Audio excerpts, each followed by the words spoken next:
Namah Om Vishnupadaya Krishna Prestaya Bhutale Srimate Bhaktivedanta Swami Niti Namine Namaste Saraswate Deve Gauravani Pracharine Nirvishesha Sunyavadi Paschatya Desatarine Jaya Sri Krishna Chaitanya Prabhu Nityananda Shri Advaita Gadadhar Shivasadi Gaura Bhaktavrinda Hare Krishna Krishna Krishna Hare Hare Hare Rama Rama Rama. Congratulations for being on time. Maybe you're not from India or something. Just a little sharing. Once upon a time, I was traveling in a state that's far away, and a family was coming long distance to come to some gatherings, and they got an inspiration. We want to have a home program in our home, very far away. Can you come? Okay, we'll come. Great. 30 families have committed to come. 30 families. I said, slow down. Here's what's going to happen. Half of them will come, and the half that will come late in time for Prasadam.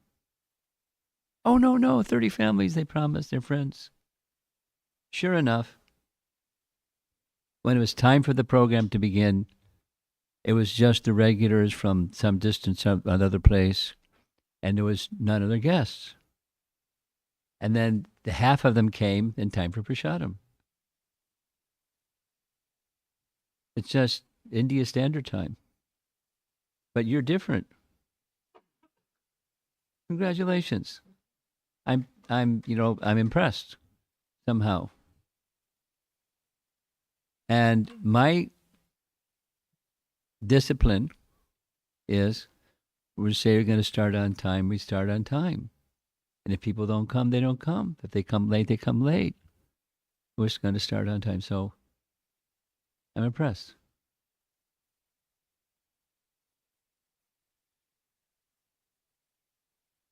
As Thursday was the 150th anniversary of the appearance day of Bhaktisiddhanta Saraswati Thakur, I made a commitment to all of you that we would spend some classes after his appearance day discussing one of his important books. One of his many important books is Sri Brahma Samhita. The photograph that you see, or the painting on the screen, is the BBT cover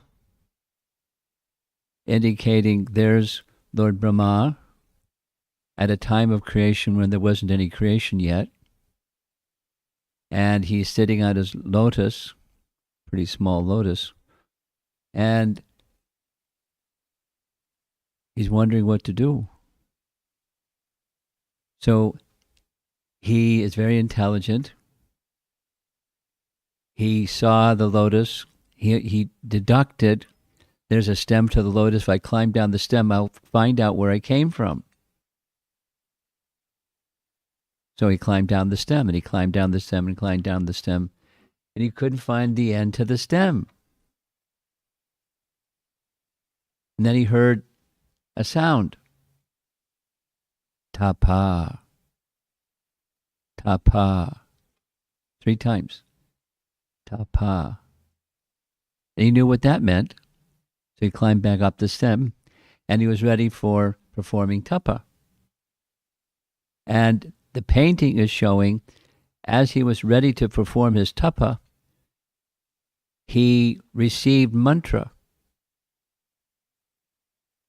The mantra that Lord Brahma received was from Saraswati. And the Saraswati from whom he received his mantra was not his wife, because she wasn't manifest yet. In fact, nothing was manifest according to Brahma Samhita, it was darkness in all directions. There was no sun, there was no moon, there was no light, there was nothing. There was no Saraswati, there was nothing. But the Saraswati from whom he received this mantra is the original expansion of Srimati Radharani in the spiritual realm. And he heard the mantra. And he knew what to do because he's very intelligent. He chanted the mantra. And as he chanted the mantra and chanted the mantra and chanted the mantra, after some time, he heard another sound. And the painting is showing the sound of Krishna's flute. All of this is within Brahma Samhita. The painting is just illustrating a section of the Brahma Samhita. And from his mouth came that sound in the form of Kama Gayatri. So there's 2 Gayatris he received. Gopal mantra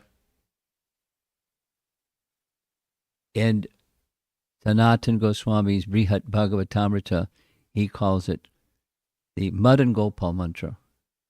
Same mantra amongst the mantras that we receive in his disciplic succession. We receive them in disciplic succession. But he received them originally from the primordial goddess, the goddess of fortune, Saraswati, in her transcendental state, and from Krishna's flute. The second mantra, it's right in the text. It's right in the text of Sri Brahma Samhita. If you'd like to find out what Gayatri mantra is, just read the text. It's not initiation, but you can read it in the text. Kama Gayatri. And he meditated on those 2 Gayatris, and he then began his work. First he got realization of who he is beyond the understanding that he's not the body, he's spirit soul. But even more and more and more, he got the realization of his spiritual form and a spiritual relationship with the primeval source of everything, Govinda. And then he went about creation. So I'm right now giving you a description of the structure of Sri Brahma Samhita. There's 4 parts, or one can say 3 parts. The first part is just, we're going to hear about tomorrow, or the next class. The first verse is the essence of the entire Sri Brahma Samhita. The entire Sri Brahma Samhita is not the book that we have. The book that we have is chapter 5 of 100 chapters, but it was all that was remaining. And how do we know there are 100 chapters if there's only one remaining? Because we'll see shortly, it's described in the Puranas that there is such a Samhita called Brahma Samhita, and it has 100 chapters. He found chapter 5 at the Adikeshava temple. We'll hear it some more as we go forward. And in that chapter 5, the very first verse, we'll hear more about this with our first verse. The very first verse is the Pari Bhasha Sutra. What's that? It's the essence of a text in one verse. Sutra, like. Code, like. And then the entire rest of the book, not just chapter 5, but the other 100 chapters with all their verses, are resting upon and packed up in that one verse. So that's what we're going to hear next.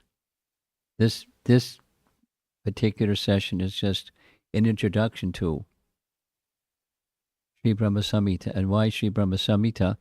Because the version that we have, the BBT version that we have, was composed by, translated in English and commented in English by Bhaktisiddhanta Saraswati Thakur. So on his 150th anniversary, I said, well, I'd like to spend some time glorifying him or doing service unto him by explaining Sri Brahma Samhita. So that's what we're going to be doing next few classes. And we'll begin, because many of you know these verses, but here they are. We'll offer his prana mantras or pranati mantras. We can say them together, please. Nama Om Vishnupadaya Krishna Prasthaya Bhutale Shivate Bhakti Siddhanta Saraswati Iti Namine Shri Varshabhanavi Devi Dayataya Kripabdaye Krishna Sambandha Vijnana Dayane Prabhave Namaha Madhuryo Jvala Premadya Shri Rupa Nuga Bhaktida Shri Gaura Karuna Shakti Vigrahaya Namostute Namaste Gauravani Shri Murtaye Dinatadine Rupa Nuga Viruddha Apasiddhanta Dvanta Hadine. So those are, with Prabhupada we just have two, and Bhaktisiddhanta, with his scholarly followers, they gave him four. Bhaktivinoda has one, Gorkishore has one. Four prana mantras. And here's a nice little graphic that's cover with the title Sri Brahma Samhita. Now note, it's not Brahma Samhita, it's Brahma Samhita. What's the difference? Brahma is Lord Brahma, pictured here, and Brahma is the absolute truth. It's a Samhita about the absolute truth. And the Samhitas are parts of the Vedas. Now, I wanted to put some photographs of the Adikeshava temple, but I didn't get that far. We'll do it for the next time. The book, chapter 5 of Sri Brahma Samhita, was found during Chaitanya Mahaprabhu's South India tour, where he and his assistant Krishnadas went to the Payasvini River. They took their bath in the river and then went to see the Adikeshava temple, Adikeshava deity at the Adikeshava temple. And while there, he heard Chaitanya Mahaprabhu, heard some brahmanas reciting Sri Brahma Samhita. And he was very attracted.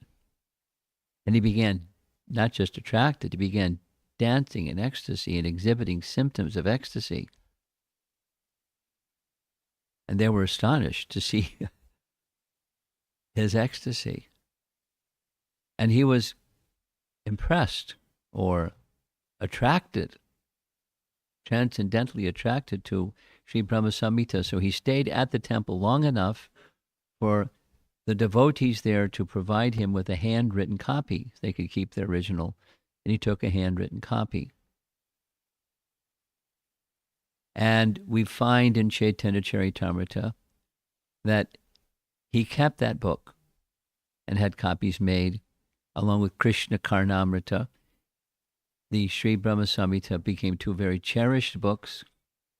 When he returned to South India, he gave a copy to Ramananda Roy. When he got to Puri, he gave a copy to Swarup Damodar and to Vasudev Datta. And in course of time, the book became well known that Lord Chaitanya has approved it.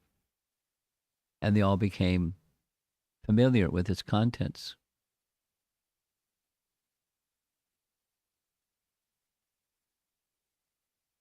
Now that's found in Chaitanya Charitamrita, but we wouldn't even know about that unless Prabhupada translated Chaitanya Charitamrita.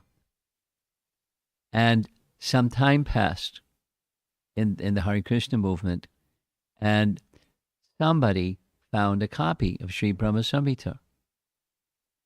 The person that found it was Prabhupada's Sanskrit assistant, who was Pradumna Prabhu, had a PhD in Sanskrit, and Prabhupada was engaging him in Sanskrit work with his publications.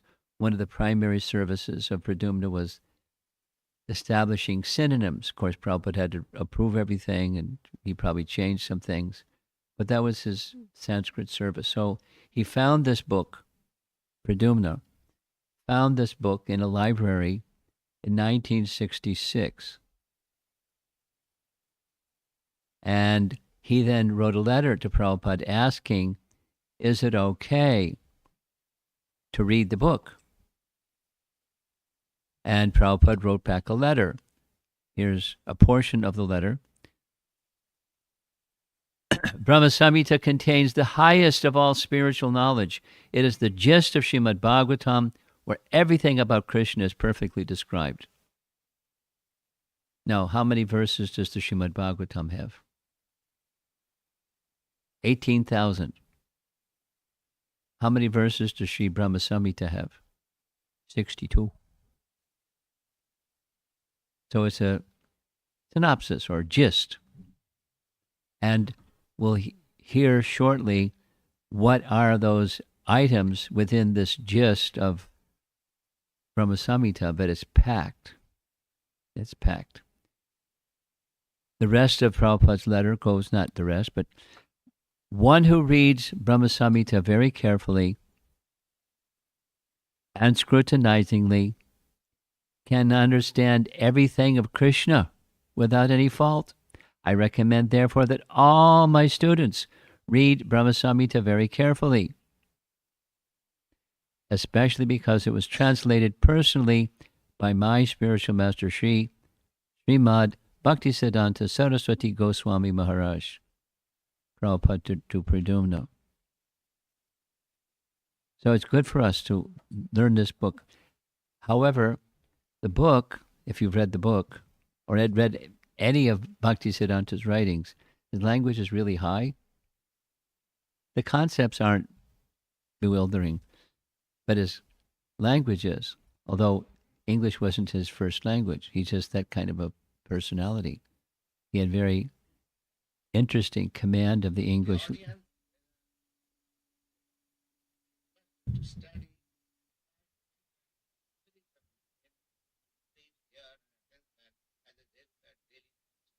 Could you hear? Prabhupada, in addition to providing us with this Sri Brahma Samhita, he made a recording of the Govinda prayers. It's one section. So I was going down the path of what the composition. There's the enlightenment of Brahma. There's the process of creation in sutra-like form that parallels Srimad Bhagavatam. And then once the creation is built, then comes the statement, he became well acquainted with the ocean of truth. And then he presents the second section. So the Bhagavatam has 10 topics. And of those 10 topics, 2 are the creation of Vishnu and the subcreation of Brahma, Sarga and Visarga. And the first third of Sri Brahma Samhita does those. What Vishnu does, and then what Brahma does to bring creation into place. Step by step by step. The second section of Brahma Samhita is the well-known Govinda prayers. So Prabhupada recorded the Govinda prayers. And his recording voice is out of this world. Transcendental sound vibration. The subject matter is, and his voice is also.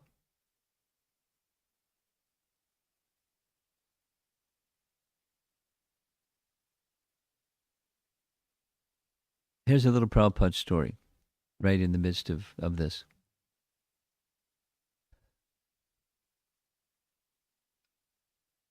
I heard a narration of the Tirupati temple, you may know, the Tirupati temple was built 100%, almost 100%, from distribution of books. Because somehow or other, Revati Raman got permission from the TTD, the people in charge of the Tirupati temple, that he could set up bookstalls on the walkway leading up to the temple. And so they sold so many books and so many books and so many books, they paid for the temple at the bottom of the hill, ISKCON temple. They were so good at selling books that the TTD folks said, why don't you take charge of the Luglu distribution? Because our people aren't as good as your people. I said, sure. So their brahmacharis took charge of the Luglu distribution, and it doubled. It's because the devotees are good.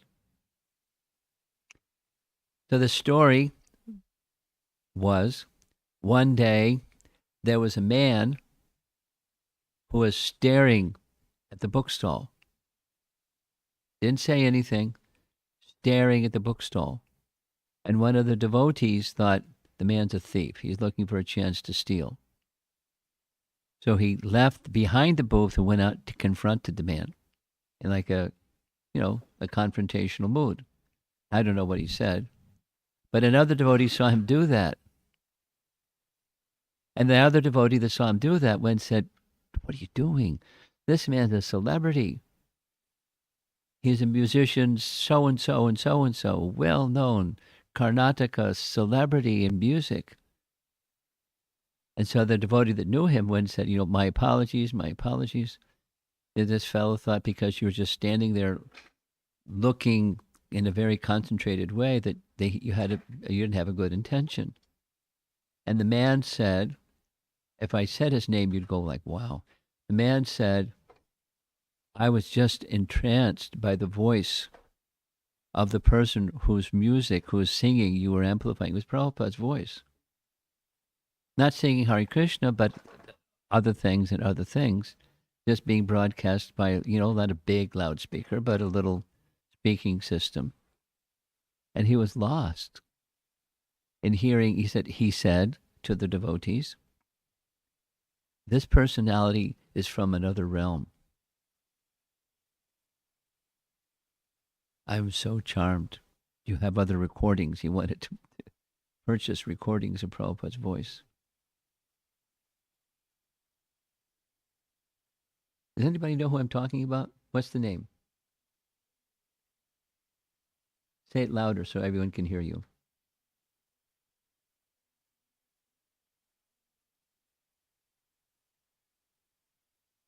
Bala Murti Krishna. Murali. Bala Murali Krishna. Yeah, I know what Murali is. I know what Bala is. I know what Krishna is.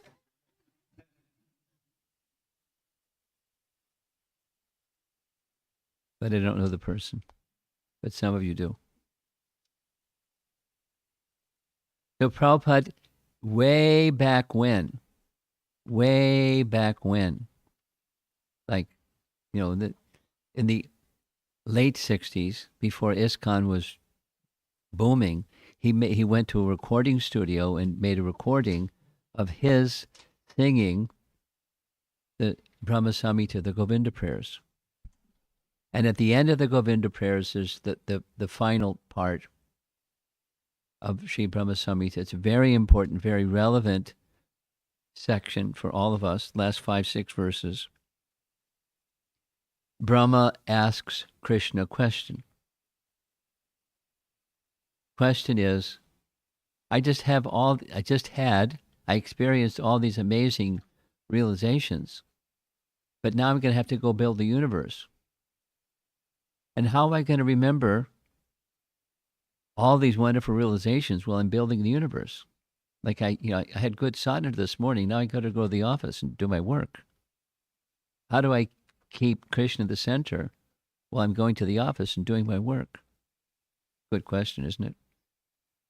And the answer is at the concluding portion of Sri Brahma Samhita. So read it. And here's a reference to Sri Brahma Samhita, where Chaitanya Mahaprabhu found Sri Brahma Samhita at the Adikeshava temple. Here's the verse, here's the translation of the verse. It's 2 verses. There is no scripture equal to the Brahma Samhita as far as the final spiritual conclusion is concerned. Indeed, that scripture is the supreme revelation of the glories of Lord Govinda, for it reveals the topmost knowledge about him. Since all conclusions are briefly presented in Brahma Samhita, it is essential among Vaishnava scriptures, which Bhaktisiddhanta made his commentary. Now, historically, after Chaitanya Mahaprabhu accepted and popularized Sri Brahma Samhita, Jiva Goswami was the first to comment in Sanskrit. We're going to read a little bit his invocation section of his Sanskrit commentary to Sri Brahma Samhita. And then time passed, and following Jiva Goswami's commentary, Bhaktivinoda Thakur wrote a Bengali commentary. Following his father's Bengali commentary and Jiva Goswami's commentary, Bhaktisiddhanta wrote an English commentary with really high English that's baffling. Now, in the purport to this Chaitanya Charitamrita verse, here's what is written. The philosophical conclusion of Achintya Bheda Bheda Tattva, simultaneous oneness and difference, is presented. The chapter, 62 verses. The chapter, this is chapter 5 of 100, also presents methods of devotional service, the 18-syllable Vedic hymn, discourses on the soul, the super soul, and fruitive activity, an explanation of Kama Gayatri, Kama Bija, and the original Mahavishnu, and a detailed description of the spiritual world, specifically Goloka Vrindavan. That was a long sentence. The Brahma Samhita also explains the demigod Ganesh, Garbhodakshay Vishnu, the origin of Gayatri Mantra, the form of Govinda, and his transcendental position and abode, the living entities, the highest goal, the goddess Durga, the meaning of austerity, the 5 gross elements, love of Godhead, impersonal Brahman, the initiation of Lord Brahma, and the vision of transcendental love enabling one to see the Lord. The steps of devotional service are also explained. The mind, Yoga Nidra, the goddess of fortune, devotional service in spontaneous ecstasy, incarnations beginning with Ramachandra, deities, the conditioned soul, and its duties, the truth about Lord Vishnu, prayers, Vedic hymns, Lord Shiva, the Vedic literature, personalism and impersonalism, good behavior, and many other subjects in 62 verses. Packed. There is also a description of the sun and the universal form of the Lord. All these subjects are conclusively explained in a nutshell in Brahma Samhita. So it's a light book, and it's a heavy book. Now here's a little bit of the background, because this class is just meant to be an introduction, and then we're going to start with verse 1 and cover it. It'll take at least two classes to cover verse 1, because it's so important. Brahma Samhita, according to Srimad Bhagavatam, it's in the category of the Smritis. Not in the it's a Sattvata Samhita. Sattvata, the right translation means in relation with the supreme truth. So it's Sri Brahma, the absolute truth, Brahma Samhita. So Samhita is a category of a type of literature The topic is the absolute truth, Sattvata Samhita. And it's not Shrutis, but it's an essential Vedic text. It's part of the composition of Vyas. Now, next, Prabhupada has written that this Brahma Samhita is specifically mentioned in the Brahma-Vaivarta Purana. As the Puranas are Smritis, the Samhitas are also Smritis, and it's mentioned in Brahma-Vaivarta Purana. So it's an authorized Vedic text, in other words. And in multiple places, Srila Prabhupada has indicated, there's a list of where he's put this in his books, that Brahma was both the author and the speaker. Now, author and speaker, because it wasn't written, it was written by Vyas, but author in the sense that he spoke it. And then later compiled, because Vyas, as we know, had the capacity to see past, present, and future, right? This young girl. Do you know the word for Vyas being able to see past, present, and future? What's the Sanskrit word for time? Kala. And 3 phases of time are Trikala. And to know 3 phases of time, Trikala Gya. Knowing Gya, 3 phases of time. Vyas had that capacity.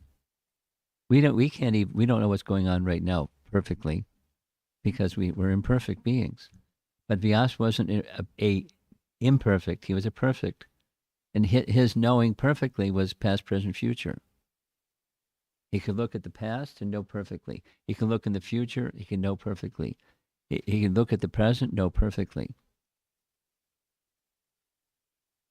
So he looked in the past. He also looked in the future and saw Kali Yuga is coming. So he did something. And when he looked in the past, and because Brahma was the speaker and the author, because he spoke it, Vyas wrote it. Vyas wrote it, as mentioned in the above referenced in Brahma-Vaivarta Purana. He wrote the Puranas and he wrote the Samhitas. There's other Samhitas besides Brahma Samhita, and he wrote them all. And that's not in the Shruti section of the Vedas, but the Smriti section of the Vedas, just like the reference from Bhagavatam is the Pancharatras. What's some examples of Pancharatra? Narada Pancharatra is something that we utilize or we engage with. Narada Pancharatra is the authoritative scripture that teaches us the procedure for how to do things like deity worship. Narada Pancharatra. It's a Vedic text. And there's the Vedic way, the Agamas have that. I'm giving you unnecessary information maybe, but there's the Vedic way of performing worship, and there's the Pancharatrika way of performing worship. We worship according to the Pancharatrika system. It's an authorized system. It's a Vedic system. And it's like the Puranas are to the rest of the Vedas. It's a system of worship, or a system of how to do things according to our present circumstance, the Kali Yuga circumstance, where all the strictures of the previous ages are not easy to meet. The Agamas are there for that period of time. The Pancharatras are there for this period of time.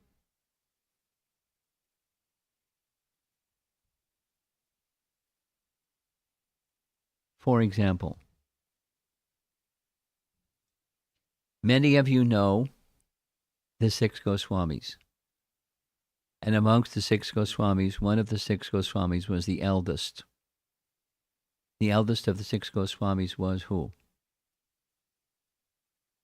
Sanatana Goswami.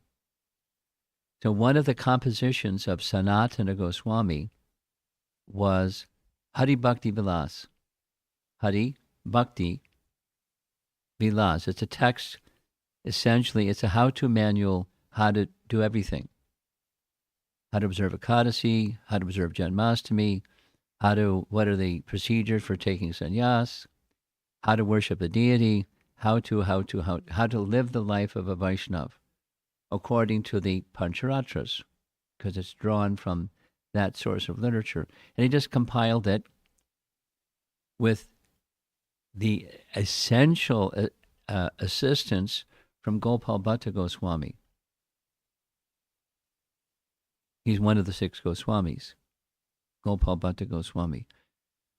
As the son, Gopal was the son of the chief priest in Sri Rangam, Venkata Bhatta. He learned all of how the Sri Vaishnavas engage in deity worship in Sri Rangam, because he was the son of the chief priest. And he also knew the teachings of Lord Chaitanya, because Lord Chaitanya had spent 4 months of the rainy season living in their home. Venkata Bhatta invited him to reside in his home during the rainy season. The little Gopal was just 6 years old, but he associated with him regularly, so he knew from that association Lord Chaitanya's teachings and his emphasis, and he knew from his father the procedures of the Sri Vaishnavas. So as a young man, he compiled a vast body of literature, the how-to manual, and gave it to Sanatana Goswami and said, please, I request you 2 things. Please put this into a publishable form, nicely organized. And 2, please don't mention my name. Because that was Gopal Bhatta's mood. He didn't want to be in the foreground. He wanted to be in the background. Sanatana Goswami gets the credit for Hari Bhakti Vilas, but it was both of them. Gopal Bhatta Goswami and Sanatana Goswami. And it's drawn from the Pancharatra. It's the same body of literature as the Brahma Samhita. It's in the Smriti section of the Vedas. Here's a little text where Jiva Goswami, because he was the first one to comment, because he was a follower of Chaitanya, ardent follower of Chaitanya Mahaprabhu, and an incredible literary person, Jiva Goswami. When he wrote his commentary on Sri Brahma Samhita, he also wrote a Mangala Charana. Mangala, we know what Mangala means.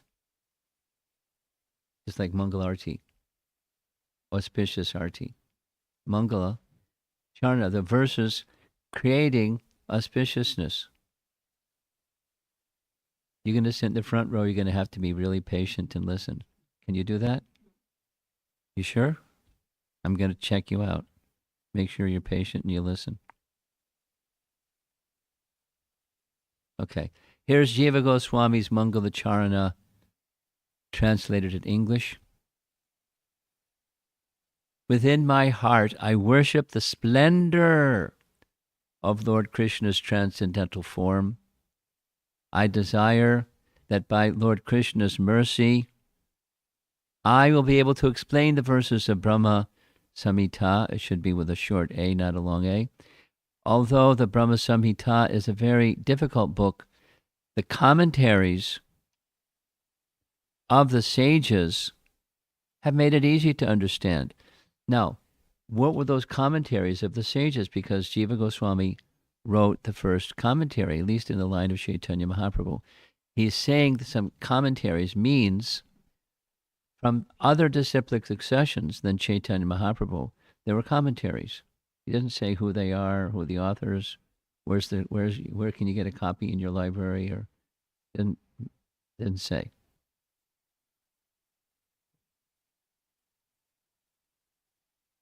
My words follow their explanations.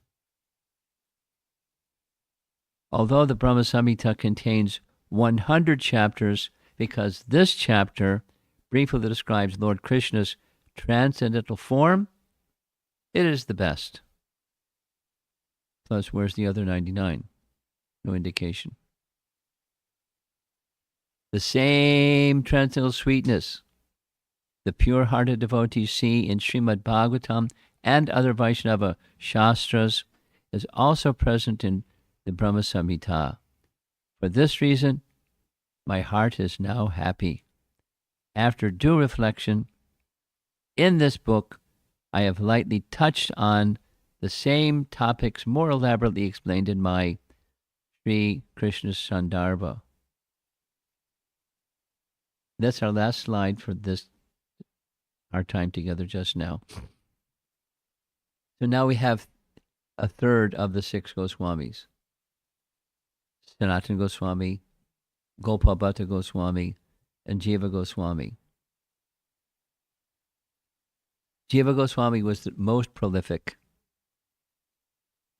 Sanatana Goswami was the eldest and took that leadership role in many, many, many ways. Many, many ways.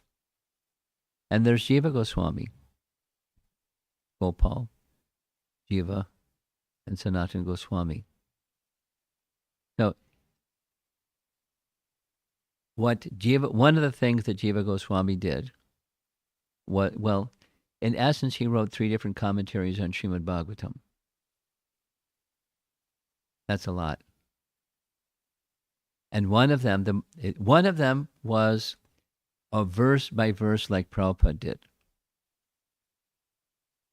Bhaktivedanta Purports to Srimad Bhagavatam. He called it Krama Sandarbha. Krama means step. Krama Sandarbha. Every verse, almost every verse, the entire Bhagavatam. Second, he made a commentary on the 10th canto because Sanatana Goswami entrusted his 10th canto Bhagavatam commentary to Jiva Goswami and asked him, please edit it. So Jiva Goswami edited it and he commented on his commentary. 10th canto commentary. A third is Gopal Champu.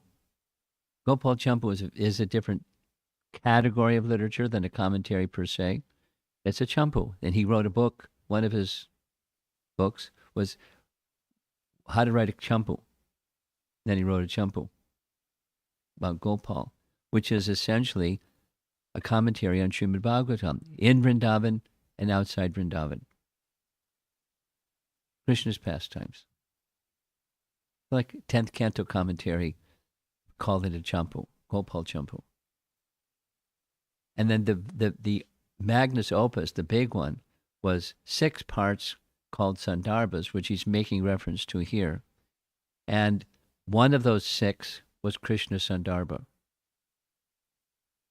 And he's writing, when he wrote Brahma Samhita commentary, that he's just going to touch on principal topics here in Brahma Samhita commentary, and elaborately he's going to touch on these topics in Krishna Sandarbha, which he does.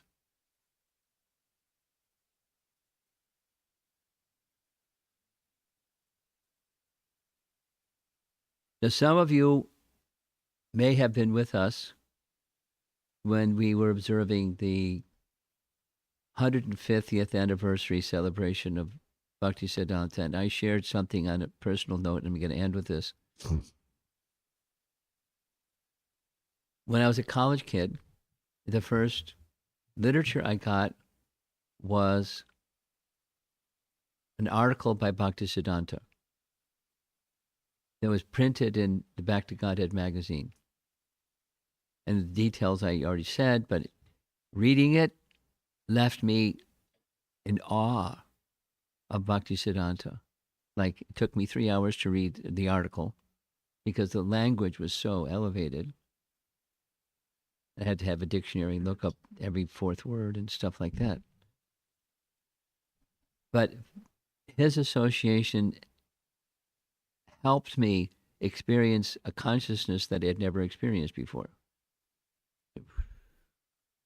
So my highest regard goes to Bhaktisiddhanta, and that's partly the inspiration to spend this time, the next 3 classes, discussing Brahma Samhita, because it's a principal composition by Bhaktisiddhanta to write an English commentary. But it's difficult to understand. Try it.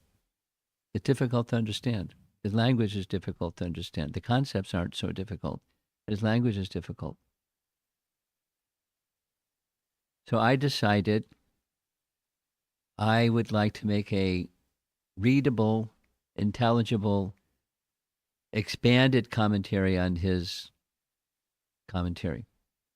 That's a project taking a long time because I keep myself busy doing other things. But in course of time, Krishna permitting, in honor of Bhaktisiddhanta, who was following his father, Bhaktivinoda Thakur, was following Jiva Goswami, was following Chaitanya Mahaprabhu, who authorized this literature as a Vedic text worthy of all his followers to read. So one day, Krishna permitting, there'll be a rather lengthy, not concise, elaborate, intelligible explanation of Brahma Samhita. So it has a special place in my heart. So I'm sharing it, with you in honor of Bhaktisiddhanta's appearance day. And I think when we have our next class, I'll show you some photographs of the Adikeshava temple where the book was found. It was with the Vaishnavas. They had it in their library, but he hadn't received it until he went to the Adikeshava temple. And now it's all over the world in so many languages, etc. I don't know how the translators translate Bhaktisiddhanta's language into their language. I don't know how they do it.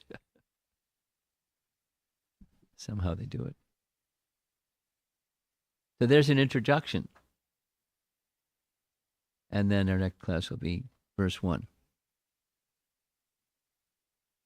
Brahma Samhita. Any discussion? This is a good time, Saturday, midday. Many people can come. The kids can come. Nice to see you guys. Comments?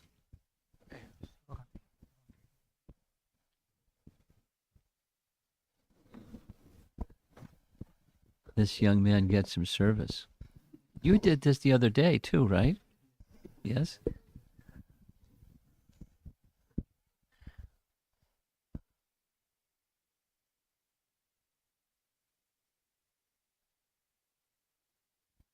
The first question generally takes a little longer. Okay. Hare Krishna Maharaj. Maharaj, this is a bit technical question. So you mentioned the Sattvata means relation to the Supreme Truth. Yes. And in many places, like in the Bhagavatam, also in Vishnu Sahasranam, and also it says Sattvatam Pati, it refers to the Lord. Yes. So that means there are many Sasvatas and he's the Pati of all the Sasvatas, or? Yeah, I mean, he is the Lord.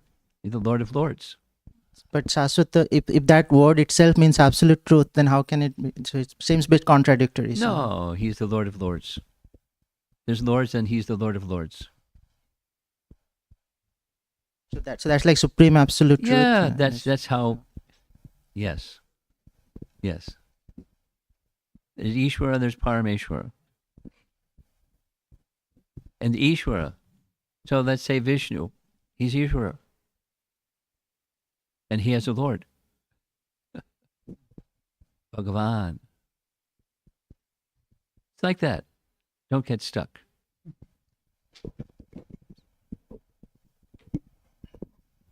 Yes, in the back.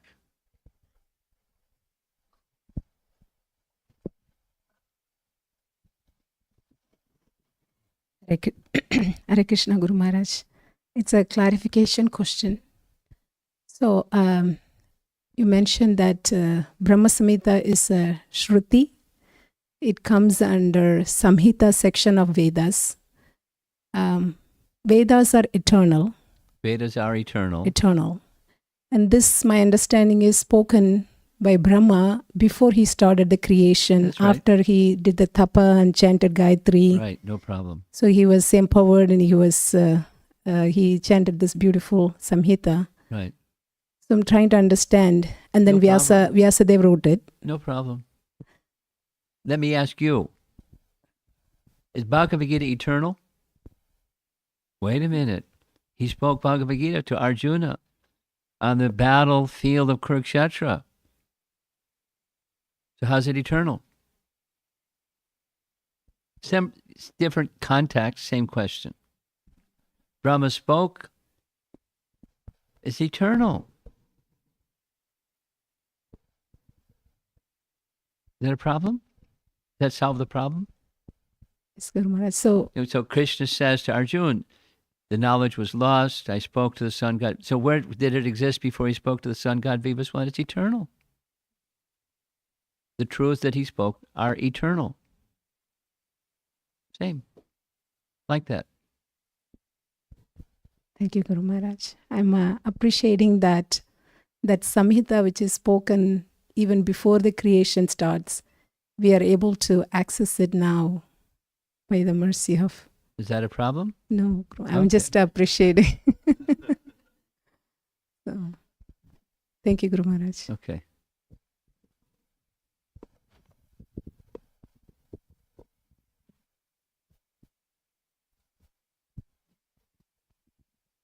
Behind you, over there. Wave your arm. Okay. Hare Krishna Maharaj, Dandavat Pranam. This is a question about Gayatri Mantra. Okay. So, in general, we hear that Gayatri Mantra should not be recited by everybody. So, what is the stand on, like, should it be chanted only when somebody gets initiated, or the mantra is given by the Guru, or they can just hear it or chant it?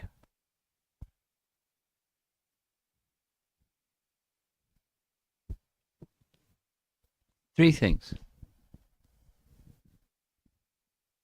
The words of Gayatri Mantra are printed in texts. So somebody that can go to the text and read the text, they can read the mantra. And that's not a no. That's okay, because it's an authorized mantra in a text, in an authorized text. So it's in a text. But two, one must receive that mantra for its efficacy to be experienced in disciplic succession from a guru. One can read it in a book, and it's not the same as, and reciting it, not the same as receiving it from guru and reciting it. Step 3. Gayatri mantras are meant to be either, sometimes the English translation is murmur, and sometimes silently. In either case, it's not to be audible by all. For yourself to hear softly, murmur, or in your mind, not even audible to you, but in your mind. That's the statement of Shastra. Now, having said that, what happened when the guru of Ramanujacharya gave him mantra? Keep it silent. Don't tell anybody. And he went up on a top of a tower and shouted it out loud, because if it's so powerful, everyone should hear it. So there's rules, and then there's spontaneous devotion. So some people like rules, and some people like spontaneous devotion. Rules are meant to be followed. In general, rules are meant to be followed. So I just gave you the rules. They're meant to be followed. So when that stage comes for someone, you or any one of us, to receive Gayatri Mantra, it's whispered or murmured or just in your mind. Audible for yourself only. Is that all right? Thank you.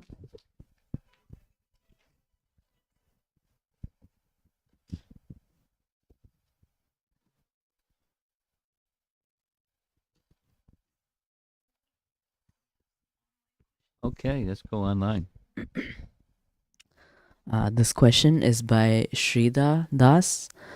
He says, "Dear Guru Maharaj, please accept my humble obeisances. May I kindly understand what is the difference between Vedic and Pancharatrika Vidhi? May I kindly know if it is the same as Smarta and Vaishnava Vidhis?" No. Pancharatriki Vidhi is also part of the Vedas. There's Vaidika, the Sanskrit is different, the rules are different.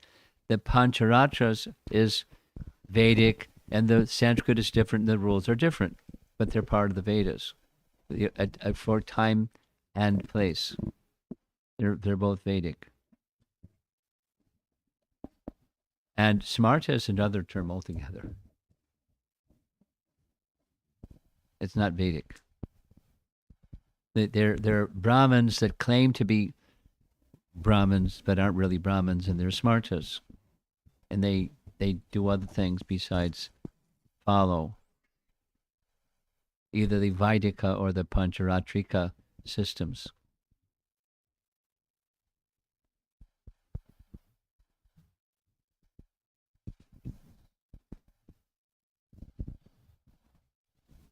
Okay, we're questioned out.